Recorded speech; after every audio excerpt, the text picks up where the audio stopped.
欢迎大家来到大叔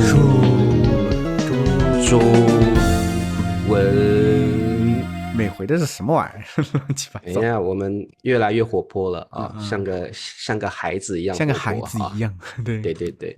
但是我们已经聊很多孩子的主题了，我们今嗯，天呢要聊一些比较深入的人生话题了啊，聊一些老人的主题，老老人的人的主题智慧的主题。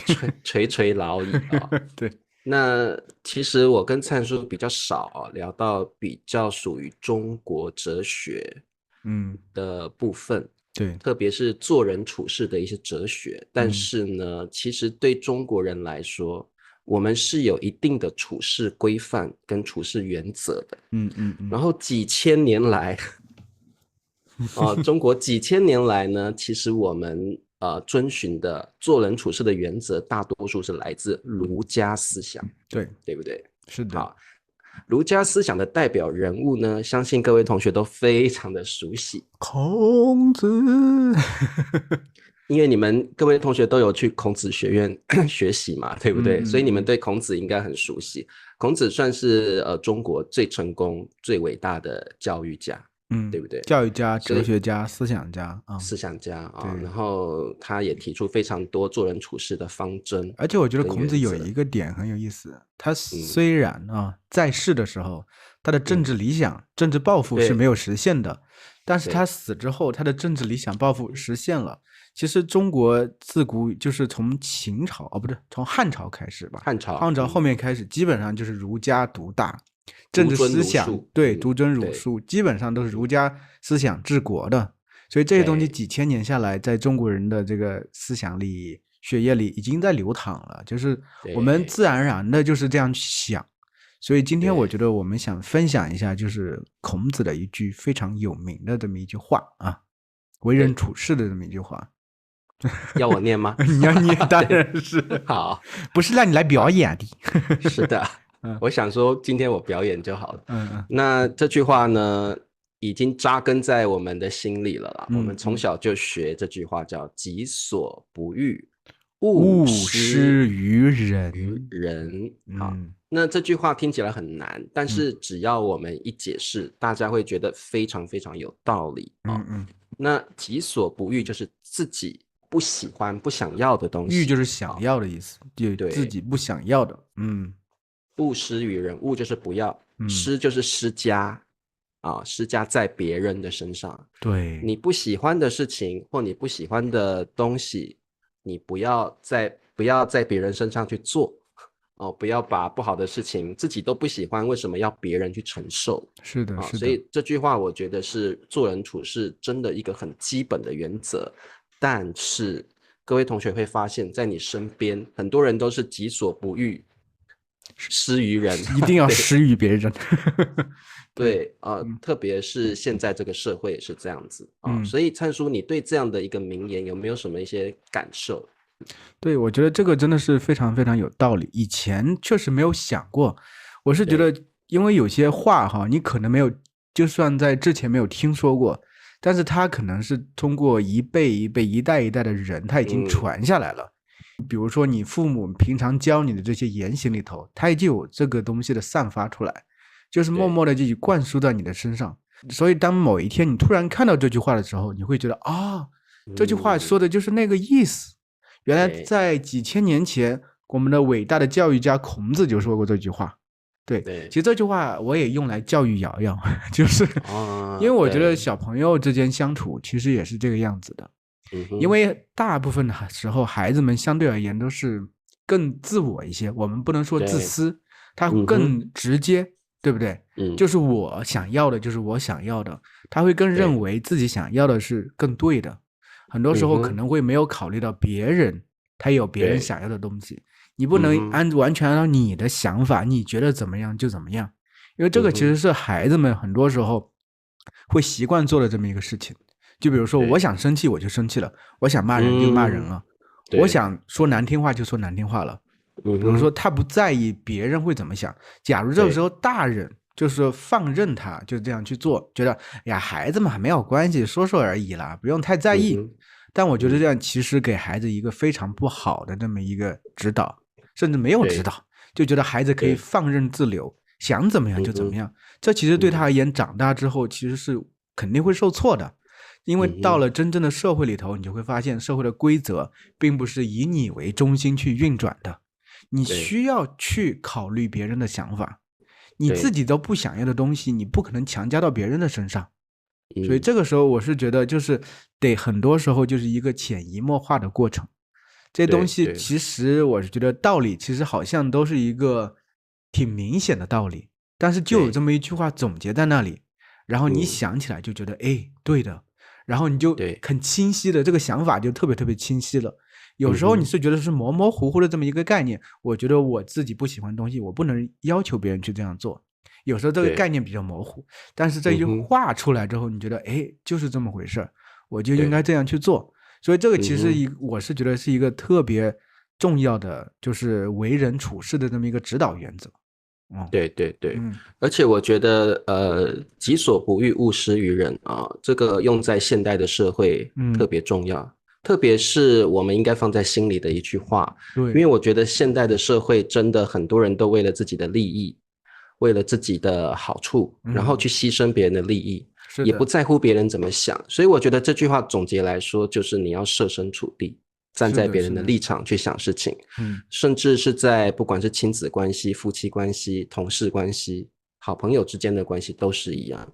我觉得我们大部分的时候都太重视自我的感受了，然后缺乏去感知别人的心情，还有他的环境、他的立场。所以我觉得这句话真的，我是这样觉得啦。我觉得道理人人都懂，对，你都会讲，但是执行啊真的很困难。然后你真的要做到这个地步也不容易啊。所以我觉得讲到儒家思想己所不欲勿施于人，我觉得这句话几千年来都没有变过。对，人心都是这样子啊，我觉得人心都是自私的，所以这句话几千年来都是有用的，都用在我们的日常生活中，你还会觉得这一句话太有道理了。对，所以那一天那个灿叔把这句话抛出去的时候啊，po在他的 Instagram 上面的时候，就有很多同学反映说，他们的国家也有这个类似的话，类似的名言。所以我觉得这个放诸四海的标准都是皆准，都是一样的。我觉得全世界的人类啊都是这样的，有时候自私了一点，有的时候太不为别人着想了一点。所以聪明的这些哲人还有这些智慧家哲学家就会用这些名言来鼓励我们。对，所以我觉得我还觉得有一点就是现在社会它慢慢的就是像你说在我们年轻的时候大家都住的比较近，左邻右舍都有交集啊，都会来往。其实现在因为生活在大城市里头，都住在什么公寓啊这个小区啊等等啊，大家其实交往的越来越少，就是更独立了，更自我了。而且现在这个我是觉得有些东西就是怎么说过犹不及。现在呢就是大家都追求这种个性自我等等，会觉得这种集体的东西都不怎么好，会觉得和他人交往时我不必太在乎别人的想法。我是觉得这个东西需要一个度，就很多年轻人就会觉得说哎呀，我为什么要去理对长辈是怎么想我的呢？我不想说话我就不想说话，我摆个脸我就摆个脸，怎么了？当然这是你一部分遵从自己的内心，你想这样做你轻松快乐一些，你不想说话也罢，对不对？对，我们也可以尊重你，就像现在很多很流行这么一个概念，I人E人，你是一个 I 人，大家尊重你，你不需要说话，你默默待在那儿可以。但我觉得有时候不必要就过于的以一个对抗的心态去看待他人的这些反应，我们有时候也需要推己及人，就得明白就是别人是怎么一个生存环境，别人是怎么一个性格。其实那天我有特别大一个感慨，就是我妈现在她已经退休了，她其实也之前是开一个店，其实一直开的半死不活的，反正现在终于关店了，就是退休了啊，现在还住在县城里头，但是在乡下不是也有一处房产，就是以前那个老房子改建了一下，就是稍微装修了一下，所以他星期六星期天的时候回去待了几天，然后他就很开心，他就感觉全身都有力气。为什么呢？因为我妈是一个特别喜欢和别人这么聚会啊聊天啊，她是一个艺人，她很享受这种感觉。但是呢，说实话，就是我和我老婆每回回去的时候，特别是我老婆相对而言，她就是一个大 I 人，她不是特别喜欢很热闹这个状态。对，而且我和我老婆待久了之后，也多少有些不是被影响了，被影响，不是说完全能特别特别喜欢一直很热闹这个状态。我儿子呢也是半 I 半 E 的，说实话，有时候人来疯，有时候也喜欢一个人待着。所以在我妈他们这种感觉里头，他会觉得就是他自己可能太 E 了，是不是让我们有些不舒服？这是我的一个理解。所以那天的时候，我和他说，我说，其实这个世界上分为两种人，一种是，我没说 I 人 E 人，我说有些人就喜欢独处的时候，他有能量，他很开心，很放松。对，我说有些人就是很喜欢热闹，就是和人在一起的时候，他特别有能量。我说你就是一个特别喜欢热闹的时候，热闹的人让你很舒服。所以我妈突然感觉好像被理解了，就觉得我好像我儿子没有觉得我这有什么问题。对，其实我就是这么一个人。所以我觉得就是可能年轻人有时候现在大部分人都说就是我要遵从自己，但有时候我们生活在就是人是一个社会性的动物，我们自古以来就是一个社会性的动物，就是处在集体里的。很多人都说中国是一个集体主义的国家，其实全世界都是一样。人首先就是一个社会性的动物，你不可能脱离这个社会群体而存在的。所以在这么一个状态下，我觉得是不是很多时候不要做过头，我们可以遵从自己的内心，遵从自我，同时在一定程度上我们也应该去尊重他人的不同。对不对？我们希望得到他人的尊重，我们应该也去尊重他人。我觉得这个其实就是推己及人，然后就己所不欲，勿施于人的这么一个道理。对，而且呢，通过跟别人相处或者是迁就他人，我觉得也是磨练自己心性的一个方法。是的，所以我觉得有时候大家觉得为什么我不要做自己，并不是不要你做自己，而是你可以从顺从别人、听别人的意见、看别人的想法当中，其实你自己也可以获得成长。是的，对，所以我们今天聊这个己所不欲，勿施于人呢，其实我觉得接下来几集我们的这个人生话题是可以通过一些中国常用的名言来跟大家聊一下，不管是中国的人生观或者是我们的这个哲学思想那还有另外一个目的呢，就是呢，最近天气冷了所以呢，各位同学要记得穿暖和一点。对那如果要穿暖和一点的话，你们一定要穿很炫很漂亮，很有型很有型，然后还要有中国文字的元素的衣服在身上，那不是帅呆了吗？对不对？所以呢，灿叔想到这点我们就发明了我们推出了我们设计了这个古人名言系列，是不是？对，大叔卫衣古人名言系列。对，卫衣就是有那个帽兜的大陆好像就叫卫衣，台湾好像叫帽衫，是不是？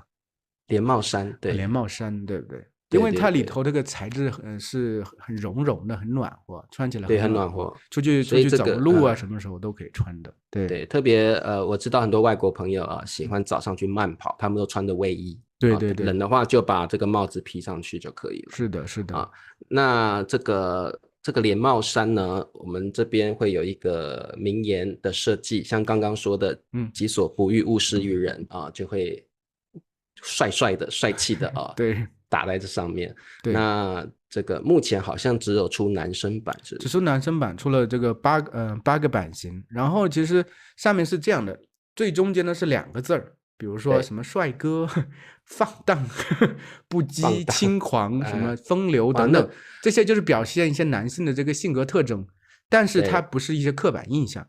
这个边上呢会有一圈小字，它其实是用一些中国古代的名人名言去诠释里头这一个字儿。比如说我觉得第一个设计是我设计出来我很满意的一个状态，就是帅哥2个字儿。帅哥谁都知道是什么意思，甚至有时候觉得自己叫自己帅哥都不好意思。但是呢这个时候我们用一句中国古代人的这个名言来综合一下，叫天将降大任于斯人也。就是说你是个帅哥，你是老天爷把重要的责任放在你的肩膀上的，你才是真正的心灵帅，外表也帅。对对，所以这个参数的设计